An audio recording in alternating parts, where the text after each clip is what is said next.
Daar's 3 goedjies wat ons moet onthou. Die beste ding, of een van die goeie dinge, hoe ons leer wat gawes is om te kyk wat dit nie is nie. Nou, julle het nou al dit agtergekom. Is nie talente nie. Gawes van die Gees is nie talente nie, dis anders. Gawes is ook nie die vrug van die Gees nie. Die vrug van die Gees wys hoe jy groei, hoe die Heilige Gees beheer neem oor jou lewe en goddelike liefde deursuur en uitwerk uit jou lewe uit. Gawes is waar die Heilige Gees werk, sodat jy 'n verskil kan maak op plekke wat jy nooit eers gedroom het om 'n verskil te maak nie, want jy het jouself nog nooit so geken nie. Buite jou comfort zone kan die Here nou jou gebruik, want hy gee vir jou hierdie goddelike vermoëns om dit te doen.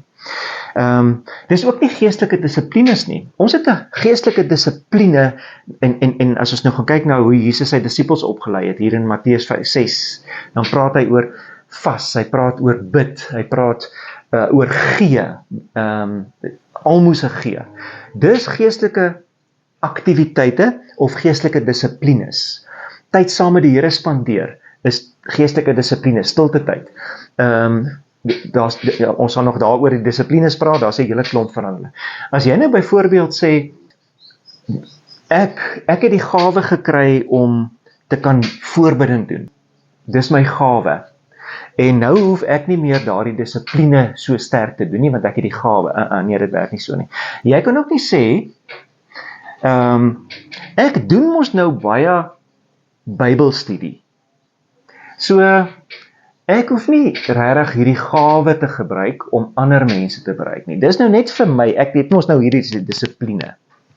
Nee, dit werk ook nie so nie. So, geestelike dissiplines hou jou nie weg van gawes af nie. Of jy kan nou byvoorbeeld sê, ek het nie regtig die gawe gekry van evangelisasie nie. So ek hoef mos nou nie uit te gaan om ander mense te gaan vertel van Jesus nie, want dis nie my gawe nie.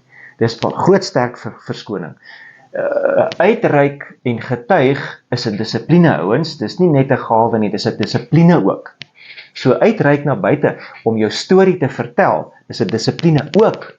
Dis 'n verantwoordelikheid wat ons het, of jy die gawe het of nie. Ons het die verantwoordelikheid.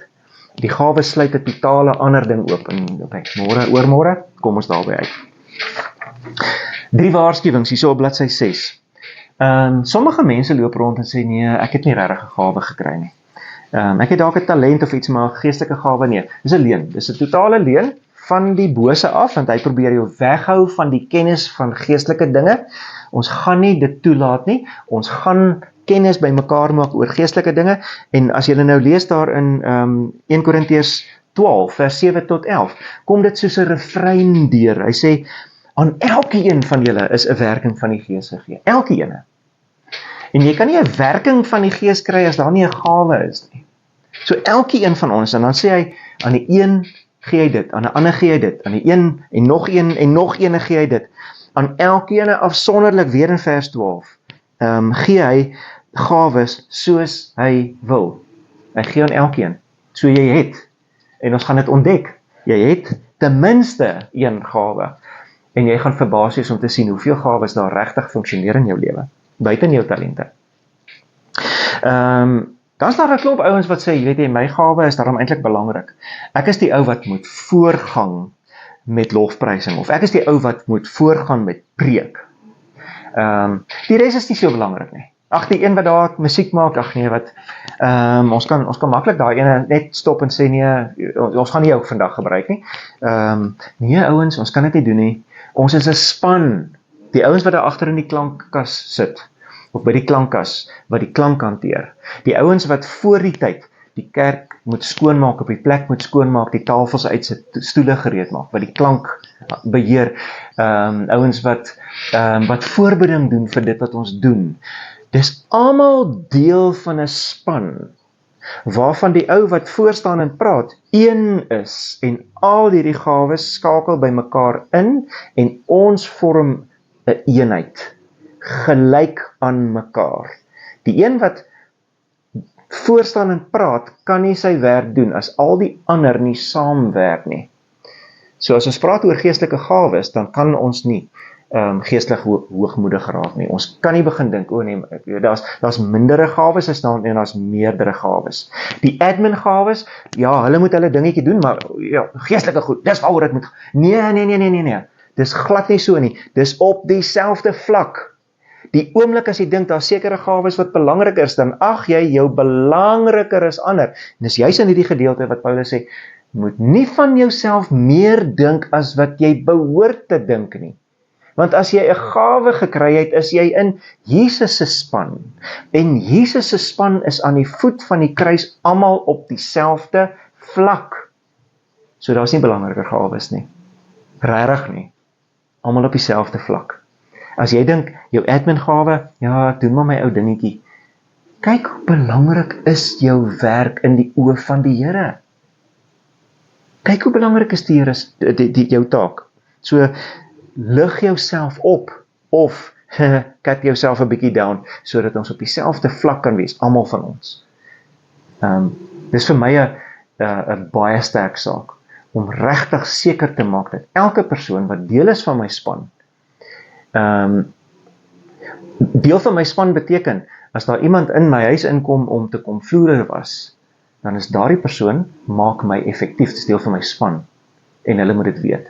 Ek is baie ernstig om dit te doen, dat elke persoon sy belangrike plek in die bediening verstaan. Dis 'n groot ding. Ok, dan die volgende ding is, die ouens wat sê, maar hoekom kan almal nie net soos ek wees nie? Ek het nou hierdie gawe gekry van voorbidding. En nou probeer ek hierdie voorbidding in die kerk losmaak, en aan die gang kry, en ek praat oor, ons gaan nou saam bid, en dan redelike ding, dan kom maar net 2 ouens, dan raak ek nou sommer net kwaad.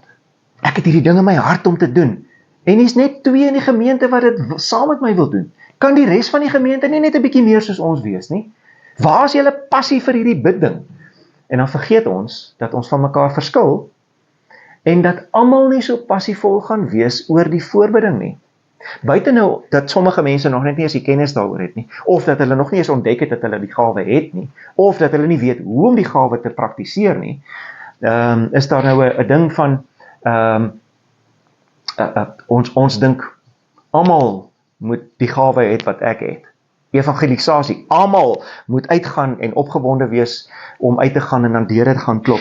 Ek moet eerlik vir julle sê, my eerste gawe is nie evangelisasie nie. Ons het EE3 gedoen op universiteit, as deel van ons kursus. Ons het ingeskakel by 'n gemeente, daar in Stellenbosch Wes gemeente, en hulle het 'n baie sterk aksie gehad, en almal van ons studente moes 6 maande deur die proses gaan en deel wees van die span. Ons is daar in Stellenbosch uit, ons is selfs in die stad, in Kaapstad uit, in plekke, wat ons die ding gaan doen het, saam met ander gemeentes. Jette ouens, dan as ek saam met die ouens in my span uitgaan, 3 van ons, dan gaan klop ons aan die deur, dan moet ek nou uitgaan, ek gaan klop aan die deur, en maak ek so, toek, so saggies, en voor daar nog enige geluid is, en draai ek om en sê, nee, hier is niemand, en kom ons gaan, wie is volgende wat moet klop? Ek kon dit nie doen nie, dit was nie my gawe nie, ek het nie daai ou wat moet voorstap, en gaan klop, en sê, hallo, daai point blank, in your face, daar's ouens wat dit het, en ek loof die Here, dat daar die ouens is, wat deel van my kan vorm, my span kan vorm, of waaraan ek deel kan hê, wat die werk kan doen, wat ek net glad nie kan doen nie. So in die hele evangelisasieproses, pas ons by mekaar aan, en dit is wat betref met elke liewe gawe. Daar's sommige ouens wat dalk nooit aan 'n deur gaan klop nie, maar hy gaan deel wees van die span van evangelisasie in die gemeente, deurdat hy, as jy uitgaan, gaan sit en bid, en sê, Here, ek het nie die vrymoedigheid nie, of ek het nog nie vrymoedigheid om na deur te gaan klop nie, maar ek bid vir die vrymoedigheid van my spanlid, en ek bid vir openheid, in daai, kan julle sien hoe die ding werk, ons vul mekaar aan, en op so 'n manier werk die gawes van die Gees. Laaste dingetjie wat ek wil noem, is reg aan die einde van hoofstuk 12, as Paulus nou 'n klomp gawes genoem het, dan sê hy hierdie ding, hy sê, kom ek wys vir julle nou, wat die allerbeste is. Waarop moet jy fokus? Fokus op die beste gawes. En dan sê hy, wat is die allerbeste? En dan gaan hy in hoofstuk 13 in, dan sê hy, die allerbeste Sê nou maar ek het al hierdie wonderlike gawes, maar ek het nie God se liefde nie. As ek niks. Sê nou maar ek kan hierdie gawes gebruik om wonderlike dinge te doen, gesondmaking, maar ek het nie God se liefde nie. Goddelike liefde wat respek het vir die ou, wat hoë agting het vir die ou met wie ek gaan werk, wat mooi dinge alreeds raak sien in sy hart, voordat hy nog sy hart vir die Here gee. As ek nie dit het nie, dan sê ek 'n klinkende simbaal, wat net 'n geluid maak, geen effektiwiteit nie. So, dink 'n bietjie terwyl ons nou aan die gawes werk, goddelike liefde is die deurslaggewende element. Ons kom weer terug by gawes, en nou kan julle sien hoe kom die vrug van die Gees hierby in. Ek gaan nogal 'n ding donderdag of Vrydag noem, oor geestelike groei, die mag wat jy het met gawes, en die ontwikkeling van jou karakter, en hoe hierdie twee moet saamspan. Meer daaroor volgende week. Dis genoeg vir die dag. Ek hoop julle geniet hierdie stukkie. Ek het dit geniet om vir julle te gee, en mag jy geseënd wees vir die res van die dag. Shalom.